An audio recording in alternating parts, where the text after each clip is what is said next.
नमस्कार, मैं रवीश कुमार। एक राज्य के मुख्यमंत्री को दूसरे राज्य में बनी यूनिवर्सिटी से क्या दिक्कत हो सकती है? असम के मुख्यमंत्री हिमंता बिस्वा शर्मा क्यों बार बार university of science and technology Meghalaya USTM को टारगेट कर रहे हैं? उन्होंने बयान दिया है कि वे इस यूनिवर्सिटी से बहुत ज्यादा गुस्से में हैं। हम भी समझना चाहते हैं कि ऐसा क्या हो गया कि यह यूनिवर्सिटी मुख्यमंत्री हिमंता के निशाने पर आ गई है। हम इस वीडियो में आपको बताएंगे कि बीजेपी के तमाम मंत्री नेता इसके कैंपस में आते जाते रहे हैं। यहां तक कि मुख्यमंत्री रहते हुए हिमंता बिस्वा शर्मा भी यहां आ चुके हैं। फिर अचानक ऐसा क्या घट गया कि इसे टारगेट करने लगे? कह रहे हैं कि इसके छात्रों को असम सरकार की नौकरियों में प्राथमिकता नहीं दी जाएगी। यूनिवर्सिटी की गेट पर तीन गुंबद है जो जिहाद की तरफ इशारा करती है, मुख्यमंत्री कह रहे हैं। मुख्यमंत्री इसके संस्थापक का नाम बार बार ले रहे हैं ताकि पता चले कि वह मुसलमान हैं। यह तस्वीर 29 नवंबर 2021 की है। मई 2021 में ही हिमंता बिस्वा शर्मा असम के मुख्यमंत्री बन गए थे। मैं तो सबसे पहले मुख्यमंत्री के कोट की तारीफ करना चाहूंगा। कितना सुंदर चेक पहना है उन्होंने, कितने खुश लग रहे हैं यूएसटीएम के चांसलर महबूबुल हक के साथ। कोई यकीन करेगा कि जो व्यक्ति जिहाद फैलाएगा उसके कैंपस में उसके साथ मुख्यमंत्री इतना सुंदर कोट पहनकर जाएंगे? आप किसी को पसंद करते हैं, उसी के हिसाब से तैयार होकर जाते हैं। हंसते हुए मुख्यमंत्री कितने हैंडसम और इंक्लूसिव लग रहे हैं। कोई नहीं कह सकता, कोई नहीं, नॉट इवन आई, कि नफरती बयानों से मुख्यमंत्री का कोई भी रिश्ता है। हिमंता के साथ वही महबूबुल हक हैं जिन्हें आजकल वे टारगेट कर रहे हैं। इस तस्वीर को देखकर कहीं से नहीं लग रहा कि इस यूनिवर्सिटी में फ्लड जिहाद चलाया जा रहा होगा। दोनों ही मुस्कुरा रहे हैं, बल्कि इस यूनिवर्सिटी के एक ब्लॉक का नाम श्रीमंता शंकरदेवा ब्लॉक रखा गया है। उसी का उद्घाटन करने मुख्यमंत्री हिमंता बिस्वा शर्मा यहां गए थे। यहां के सेंट्रल हॉल में उन्हें सम्मानित भी किया गया। अब सवाल है कि नवंबर 2021 से लेकर जुलाई अगस्त 2024 के बीच ऐसा क्या बदल गया कि मुख्यमंत्री शर्मा इस यूनिवर्सिटी को टारगेट करने लगे हैं? इसके संस्थापक महबूबुल हक को टारगेट कर रहे हैं। क्या इसके पीछे कुछ और वजह हो सकती है? कई बार हितों का टकराव कुछ स्तर पर हो जाता है कि सब कुछ सामने नहीं आ पाता। लोगों को पता होता है मगर वे भी समय का इंतजार करते हैं। आज ऐसा क्या हो गया कि मुख्यमंत्री हिमंता यूएसटीएम के पीछे पड़ गए? सार्वजनिक रूप से बयान दे रहे हैं कि यहां से पढ़ने वाले छात्रों को असम में नौकरी नहीं देंगे क्योंकि दूसरे राज्य का सर्टिफिकेट है उनके पास। गुवाहाटी से मात्र 4-4.5 किलोमीटर की दूरी पर यह यूनिवर्सिटी है। हाल ही में कर्नाटका में कांग्रेस सरकार एक प्रस्ताव लेकर आ गई कि नौकरियों में कन्नडिगा लोगों को आरक्षण मिलेगा। कितना बवाल हुआ। कर्नाटका बीजेपी के BY राघवेंद्र और कर्नाटका विधानसभा में नेता प्रतिपक्ष R अशोक जैसे बीजेपी के ही नेता कांग्रेस पर विकास विरोधी राजनीति का आरोप लगाने लगे।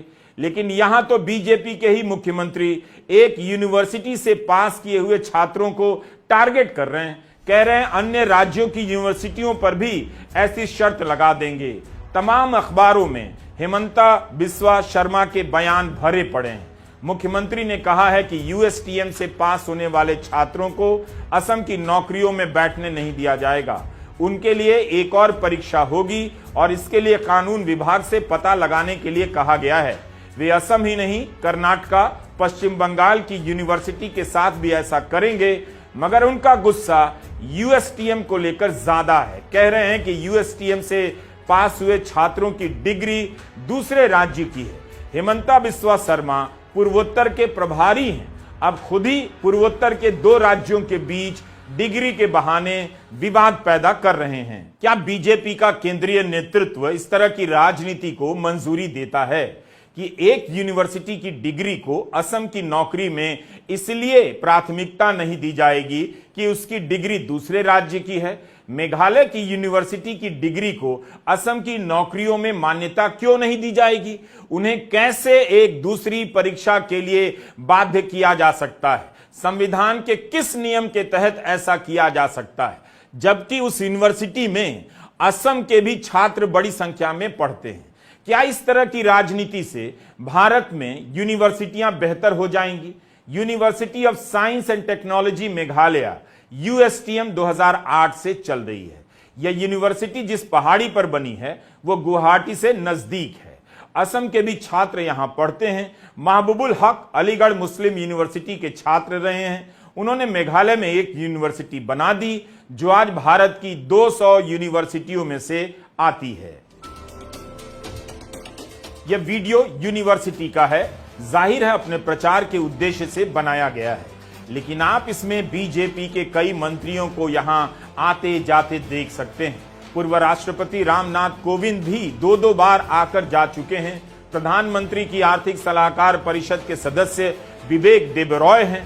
केंद्रीय मंत्री किरेन रिजिजू हैं। राज्यपाल रहे जगदीश मुखी हैं। पूर्व राष्ट्रपति APJ अब्दुल कलाम हैं। अगर यह यूनिवर्सिटी जिहाद फैला रही थी तब बीजेपी के नेता, केंद्रीय मंत्री, राज्यपाल, राष्ट्रपति यहां दौरा क्यों कर रहे थे? यहां पर 9000 छात्र अलग अलग विषयों की पढ़ाई करते हैं। यहां पढ़ने वाले छात्रों में 50% से भी ज्यादा हिंदू हैं, 20 से 25% मुसलमान हैं और इतने ही अनुसूचित जनजाति के हैं और ईसाई हैं। देखा जाए तो यहां मुसलमान छात्रों का प्रतिनिधित्व 5 से 10% के बीच ही है। फिर भी इसके संस्थापक के कारण इस यूनिवर्सिटी का नाम सांप्रदायिक संदर्भों में लिया जाने लगा है। बीजेपी के तमाम नेता इस यूनिवर्सिटी में आए हैं, सर्बानंद सोनोवाल से लेकर किरेन रिजिजू तक। क्या इन्हें कभी पता नहीं चला कि यूनिवर्सिटी फ्लड जिहाद में शामिल हो सकती है? तो फिर ये नेता बोलते क्यों नहीं? क्या असम के मुख्यमंत्री हिमंता बिस्वा शर्मा के सामने 2-2 केंद्रीय मंत्री बोल नहीं सकते कि एक यूनिवर्सिटी को इस तरह से टारगेट नहीं करना चाहिए? सर्बानंद सोनोवाल इस समय जहाज रानी और बंदरगाह मंत्री हैं केंद्र में। तब भी केंद्रीय मंत्री थे जब अपना काफिला लेकर USTM के कैंपस में आए। यह वीडियो 29 अगस्त 2023 का है। सर्बानंद सोनोवाल आयुर्वेदिक मेडिकल कॉलेज के एक ब्लॉक का उद्घाटन करने गए थे। इसके पहले सर्बानंद असम के मुख्यमंत्री रह चुके थे, तो उन्हें कुछ तो पता होगा इस यूनिवर्सिटी के बारे में। तभी तो यहां आने का आमंत्रण 1 हफ्ते के भीतर स्वीकार कर लिया और आ गए। यहां पर एक और केंद्रीय मंत्री किरेन रिजिजू आ चुके हैं। किरेन रिजिजू इस समय संसदीय कार्य मंत्री हैं। उनका भी यहां दौरा हो चुका है। ठीक है कि प्राइवेट यूनिवर्सिटियां बड़े बड़े मंत्रियों को बुला लाती हैं, लेकिन अचानक से इसे क्यों टारगेट किया जा रहा है? क्या कोई दूसरा हित है जिसे हिंदू मुस्लिम के नाम पर खेला जा रहा है?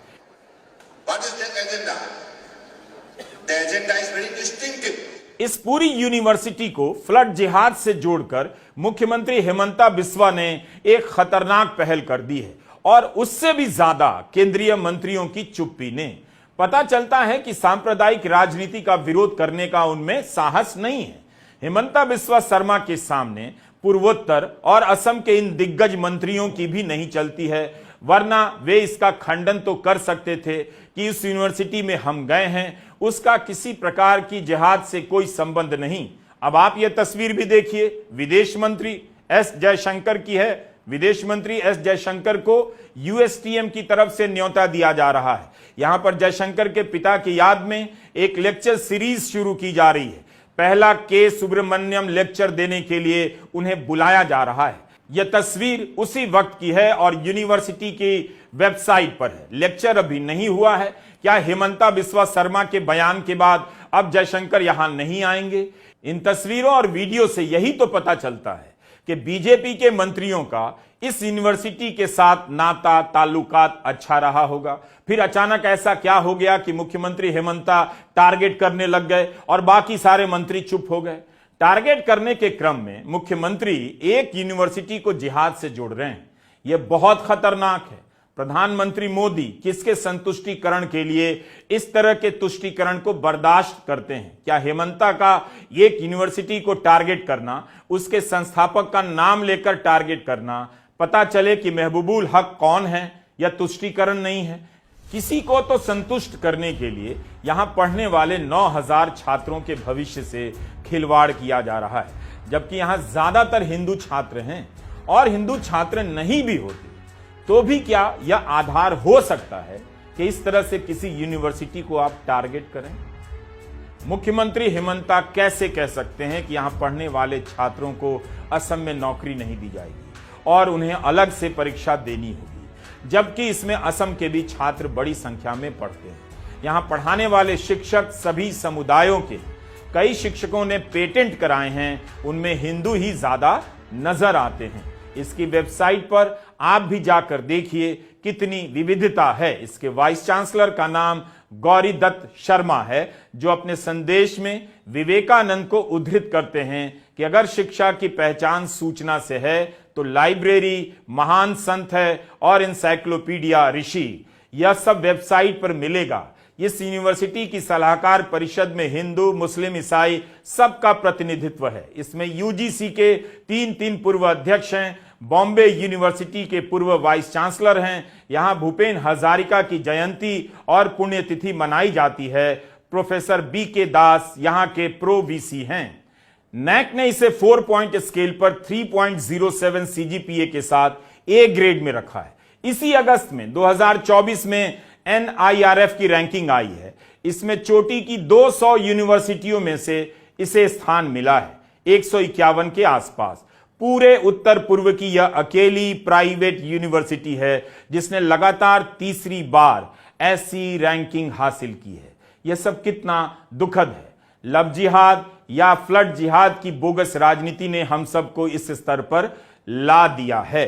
बेशक पहाड़ों का काटा जाना, जंगलों का काटना बाढ़ और भूस्खलन का कारण है, उससे कोई इनकार नहीं कर सकता। लेकिन जिस तरह से एक यूनिवर्सिटी को टारगेट किया जा रहा है वह विचित्र है। मुख्यमंत्री हेमंता शर्मा अगर पहाड़ों के काटे जाने, जंगलों को काटे जाने से विचलित हैं, चिंतित हैं, तो उन्हें बताना चाहिए कि अब तक ऐसी कितनी सरकारी परियोजनाओं की उन्होंने समीक्षा की है और रोक दिया है। स्थानीय वेब पोर्टल न्यूज नाउ के रिपोर्टर शाह आलम ने मुख्यमंत्री से मंडकाटा क्षेत्र में पहाड़ की कटाई पर सवाल पूछ दिया तो हेमंता बिस्वा उससे उसका नाम पूछने लग गए। जब शाह आलम ने अपना नाम बताया तो पत्रकार और यूनिवर्सिटी के संस्थापक महबूबुल हक को जोड़ने लग गए, कहने लग गए कि तुम लोग शाह आलम और USTM के महबूबुल हक, जिस तरह से आप लोगों ने हर चीज को जोड़ रखा है, क्या हम बच भी पाएंगे? मैं शाह आलम से पूछता हूं, क्या हम लंबे समय तक असम में बच भी पाएंगे? मैं चेहरे पर मुस्कुराहट के साथ पूछ रहा हूं, शाह आलम और महबूबुल हक को बताना होगा हम असम में रह पाएंगे या नहीं। कैसी कैसी बातें मुख्यमंत्री कर रहे हैं। गुवाहाटी प्रेस क्लब ने मुख्यमंत्री हेमंता बिस्वा शर्मा के इस बयान की निंदा की है। प्रेस क्लब ऑफ इंडिया ने भी गुवाहाटी प्रेस क्लब के बयान का समर्थन करते हुए ट्वीट किया है। गुवाहाटी प्रेस क्लब ने गहरी चिंता जताई है कि पत्रकारों द्वारा प्रेस वार्ता के दौरान पूछे जाने वाले सवालों पर राजनीतिक नेताओं द्वारा अपमानजनक प्रतिक्रिया देने की घटनाएं बढ़ती जा रही हैं। ताजा मामले में माननीय मुख्यमंत्री ने 21 अगस्त को प्रेस वार्ता के दौरान बिना किसी स्पष्ट प्रासंगिकता के एक पत्रकार की धार्मिक पहचान को संदर्भ में ला दिया। हम सभी राजनीतिक नेताओं से आग्रह करते हैं वे सुनिश्चित करें कि भविष्य में ऐसी घटनाएं दोबारा न हो और अपने पद के साथ साथ मीडिया की भूमिका के प्रति भी गरिमा दिखाएं।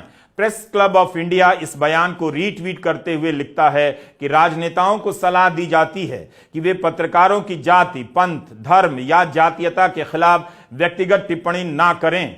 लोकतंत्र में पत्रकारों को सत्ता में बैठे लोगों से सवाल करने का पूरा अधिकार है और इसे व्यक्तिगत रूप से नहीं लिया जाना चाहिए। गुवाहाटी की पत्रकार अफरीदा हुसैन ने भी अपने एक्स हैंडल पर लिखा है, बड़े होते हुए मैंने कभी भी धर्म को अपनी अकेली पहचान नहीं बनने दिया। एक पत्रकार के रूप में भी मेरा मानना है कि हमारा कोई धर्म नहीं, मेरी परवरिश रूढ़ नहीं रही है। मैंने कभी एकल धार्मिक पहचान से खुद को परिभाषित नहीं होने दिया। लेकिन इन दिनों मुस्लिम पहचान को लेकर बढ़ता सामान्यीकरण और विषैलापन दिल तोड़ने वाला है। ये भावना पूरे समाज को नुकसान पहुंचाती है। मैं एक प्राउड असमिया हूं और एक प्राउड भारतीय हूं। मुख्यमंत्री हेमंता बिस्वा शर्मा ने पहली बार ऐसा बयान नहीं दिया। प्रधानमंत्री नरेंद्र मोदी ने कभी सार्वजनिक तौर पर उन्हें नहीं टोका कि उनकी ये सब बातें संवैधानिक भावना के अनुरूप नहीं है। वे मुख्यमंत्री हैं। जिस तरह से मुख्यमंत्री यूनिवर्सिटी के गेट पर बनी गुंबद को लेकर टारगेट कर रहे हैं वो बहुत दुखद है। हमेशा की तरह प्रधानमंत्री चुप ही रहेंगे और एक दिन अचानक कह जाएंगे कि हम सभी को साथ लेकर चलने की राजनीति करते हैं, भेदभाव तुष्टीकरण कभी नहीं करते। लेकिन एक यूनिवर्सिटी को टारगेट किया जा रहा है। प्रधानमंत्री मोदी बता दें कि क्या ऐसा करना उचित है। हमने तुष्टीकरण की राजनीति बहुत देखी है। तुष्टीकरण की राजनीति ने के देश को टुकड़े टुकड़ों में बांट के रख दिया है। तुष्टीकरण की राजनीति ने सच्चे और ईमानदारों के हक को डुबोया है। जब इस धरती पर मुल्कों का नक्शा भी नहीं बना था तब से बाढ़ का इतिहास है। बाढ़ों का प्रकोप भयावह तब हुआ जब नदियों के रास्ते में मानव बस्तियां बस गईं, शहर बन गए और बांध बना दिए गए, पहाड़ काटे गए, जंगल गायब हो गए। असम के ही एक से एक एक्सपर्ट हैं जो ब्रह्मपुत्र नदी में बाढ़ आने को लेकर यह सब बताते हैं, किताबें लिख चुके हैं। मगर अब फ्लड जिहाद आ गया है क्योंकि आईटी सेल ने इसे जन्म दिया। यह टर्म सोशल मीडिया पर उठता है जिसे एक चैनल और आवाज देता है और इस साल प्रदेश के मुख्यमंत्री इसे वैधानिकता प्रदान करते हैं। जिस राज्य की जनता ने दशकों से बाढ़ देखा हो, झेला हो, क्या वो अपने सामान्य विवेक से भी ऐसी दलीलों को स्वीकार करेगी? मुख्यमंत्री हिमंता शर्मा बार बार फ्लड जिहाद का नाम क्यों ले रहे हैं? बाढ़ का पानी धर्म और जाति देखकर घरों और शहरों में नहीं घुसता है। क्या कोई तरीका है जानने का कि 5 अगस्त को गुवाहाटी में जो बाढ़ आई उस दिन पानी मुसलमानों के घर में नहीं गया? क्या हम सब ने मिलकर तय कर लिया है कि सोचने समझने की हर शक्ति को कोने कोने से खोज निकालेंगे और रगड़कर मिटा देंगे? क्या हम बिना दिमाग के जीने की जिद पर अड़ चुके हैं? मुख्यमंत्री ने एक बार नहीं कई बार कहा है और छपा है, कह रहे हैं और छपता जा रहा है। संवेदनशील प्रधानमंत्री चुप होकर यह सब देख रहे हैं। 5 अगस्त को गुवाहाटी में बाढ़ आई। पत्रकार रोकिबुज़-जमान ने स्क्रोल में रिपोर्ट किया है कि गुवाहाटी की स्मृति में यह सबसे खतरनाक जल जमाव था। 2 घंटे तक लगातार बारिश के कारण शहर डूब गया। गुवाहाटी में चारों तरफ पानी भर गया, उन इलाकों में भी जो उस पहाड़ी से दूसरी दिशा में थे जहां यूनिवर्सिटी बनी है। स्क्रोल की रिपोर्ट में असम के लोग सवाल कर रहे हैं कि एक तरफ से अगर पानी आ गया, मगर पानी तो पूरे शहर में था, तो दूसरी तरफ का हिस्सा कैसे डूबा? तो बजाय इन समस्याओं पर ध्यान देने के मुख्यमंत्री इसका कारण हिंदू बनाम मुस्लिम में खोज रहे हैं। आप स्क्रोल की रिपोर्ट पढ़ सकते हैं, 22 अगस्त को छपी है। 2022 में भी जब सिलचर में बाढ़ आई उस समय सोशल मीडिया में अफवाह उड़ाई गई कि मुस्लिम समुदाय ने बांध की दीवार तोड़ दी है जिससे बाढ़ आई। तब मुख्यमंत्री हिमंता शर्मा ने बयान दिया, बाढ़ प्राकृतिक आपदा नहीं है। मेधावी अरोड़ा और मार्को सिल्वा ने बीबीसी के लिए एक रिपोर्ट की है। हेडलाइन है कि बाढ़ के लिए मुसलमानों को दोषी ठहराना गलत है। इस रिपोर्ट में लिखा है कि मुस्लिम इलाके में बांध टूटा, लेकिन सिलचर में बाढ़ सिर्फ उसी वजह से नहीं आई। बाढ़ के अनेक कारण थे। इस अफवाह को किसने हवा दी? उन्हें गिरफ्तार करना चाहिए, लेकिन गिरफ्तार हो गया एक मजदूर नजीर हुसैन। उसी साल फ्लड जिहाद का इस्तेमाल हुआ आईटी सेल के जरिए सोशल मीडिया में। अब राज्य के मुख्यमंत्री फ्लड जिहाद का नाम ले रहे हैं। असम में 4000 किलोमीटर से ज्यादा के बांध हैं। बीबीसी की रिपोर्ट में एक आपदा विशेषज्ञ का बयान है कि बांधों की नियमित रिपेयर और रखरखाव ना होने के कारण बहुत बार दरारें पैदा हो जाती हैं। कई बार लोग बांध को इसलिए थोड़ा गिरा देते हैं ताकि बाढ़ का पानी निकल सके। सिलचर पुलिस ने इस बात से सहमति जताई थी। तो अपनी जवाबदेही से बचने के लिए सोशल मीडिया की अफवाहों का सहारा लिया जा रहा है।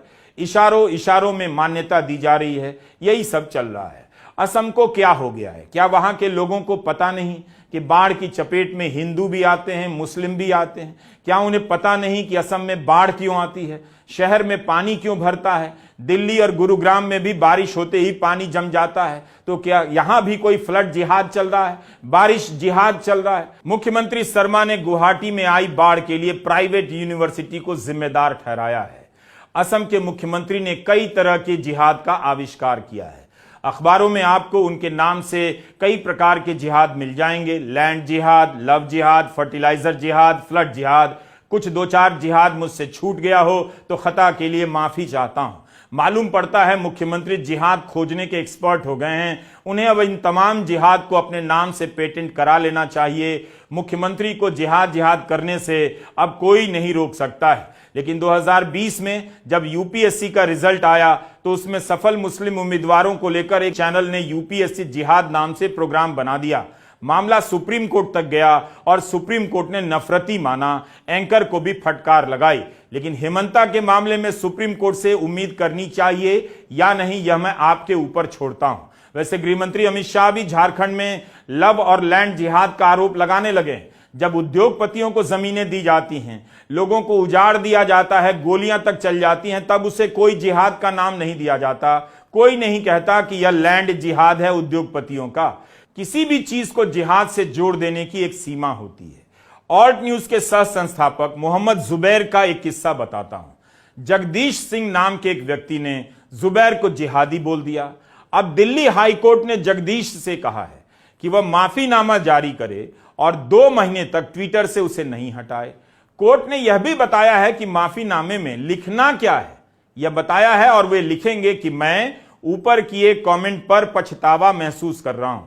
यह कमेंट मैंने किसी दुर्भावना या जुबैर को दुख पहुंचाने के इरादे से नहीं किया था। जगदीश सिंह के इस पोस्ट के कारण जुबैर के खिलाफ एफआईआर हो गई थी। दिल्ली हाईकोर्ट ने पुलिस को फटकार लगाई है कि जुबैर के खिलाफ हेट स्पीच देने वाले जगदीश सिंह के खिलाफ कोई कार्रवाई क्यों नहीं हुई। क्या कभी कोई अदालत प्रधानमंत्री मोदी से इस तरह पूछ पाएगी कि आपने जिहाद की बकवास राजनीति के लिए अपने ही गृहमंत्री और राज्य के मुख्यमंत्री को क्यों नहीं टोका? क्या कभी असम के मुख्यमंत्री हिमंता बिस्वा शर्मा के साथ ऐसा हो पाएगा?